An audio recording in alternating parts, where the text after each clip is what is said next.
ಸುವರ್ಣ ನ್ಯೂಸ್ಗೆ ಮತ್ತೆ ಸ್ವಾಗತ. ನಾನು ಮಾಜಿ ಪ್ರಧಾನಿ ದೇವೇಗೌಡರಿಗೆ ಬೈದಿಲ್ಲ ಎಂದು ಡಾಕ್ಟರ್ ಜಿ ಪರಮೇಶ್ವರ್ ಹೇಳಿದ್ದಾರೆ.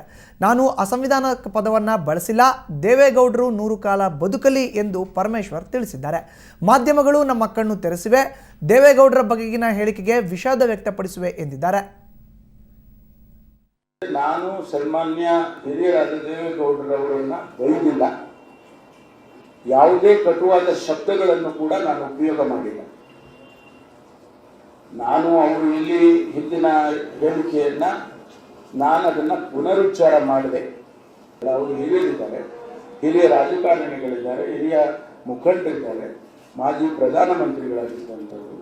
ಅವರು ಇನ್ನೂ 100 ವರ್ಷ ಬದುಕಿ ನಮಗೆ ಬದುಕಬೇಕು ಅಂತ ಆಸೆ. ನಾವೇನು ಅವ್ರನ್ನ ಆ ರೀತಿ ಅರ್ಥದಲ್ಲಿ ಹೇಳಿ ಅವ್ರು ಹೇಳಿದ್ದನ್ನೇ ನಾವು ಮತ್ತೊಂದು ಸಾರಿ ಹೇಳಿದ್ದಷ್ಟೇ ಬಿಟ್ಟರೆ ಬೇರೆ ಏನು. ಆದರೂ ಕೂಡ ಅವರು, ನಾನು ಭಗವಂತನಲ್ಲಿ ಪ್ರಾರ್ಥನೆ ಮಾಡ್ತೇನೆ, ಅವರು ಇನ್ನು 100 ಕಾಲ ಬದುಕಬೇಕು ಅನ್ನುವಂಥದ್ದು. ಇದು ಒಂಥರ ಕಣ್ತರಿಸಿದೆ. ನನ್ನ ಮೂಲಕ ಬೇರೆಯವರಿಗೂ ಕೂಡ ಅವ್ರು ಹಿಂಗೆಲ್ಲ ಹೇಳಬಾರ್ದು ಅನ್ನೋದು ಒಂದು ಮೆಸೇಜ್ ಕೊಟ್ರಲ್ಲ. I think it's a very good message. ಆದರೆ ಒಂದು ವೇಳೆ ಅವರಿಗೇನಾದರೂ ಈ ಸ್ಟೇಟ್ಮೆಂಟ್ನಿಂದ ನೋವಾಗಿದ್ರೆ ನಾನು ವಿಷಾದವನ್ನು ವ್ಯಕ್ತಪಡಿಸ್ತೀನಿ. I didn't mean anything. ಇನ್ನು ನಿನ್ನೆ ಪರಮೇಶ್ವರ್ ದೇವೇಗೌಡರ ವಿರುದ್ಧ ಏನು ಹೇಳಿದ್ರು ಕೇಳೋಣ ಬನ್ನಿ. 2013 ನಾವು ತುಂಬಾ ದೂರಕ್ಕೆ ಹೋಗೋದು ಬೇಡ.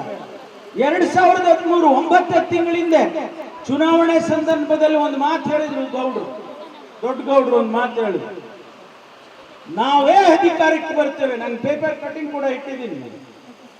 ಕರ್ನಾಟಕದಲ್ಲಿ ಜನತಾದಳ ಅಧಿಕಾರಕ್ಕೆ ಬರುತ್ತೆ, ಆನ್ ಅವರ್ ಓನ್, ನಾವೇ ಅಧಿಕಾರಕ್ಕೆ ಬರ್ತೇವೆ.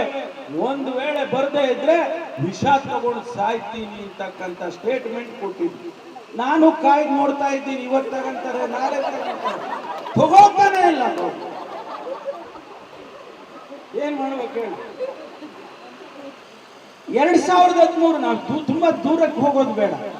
2013 9 ತಿಂಗಳಿಂದ ಚುನಾವಣೆ ಸಂದರ್ಭದಲ್ಲಿ ಒಂದು ಮಾತು ಹೇಳಿದ್ರು ಗೌಡ್ರು, ದೊಡ್ಡ ಗೌಡ್ರು ಒಂದು ಮಾತು ಹೇಳಿದ್ರು, ನಾವೇ ಅಧಿಕಾರಕ್ಕೆ ಬರ್ತೇವೆ. ನಾನು ಪೇಪರ್ ಕಟಿಂಗ್ ಕೂಡ ಇಟ್ಟಿದ್ದೀನಿ.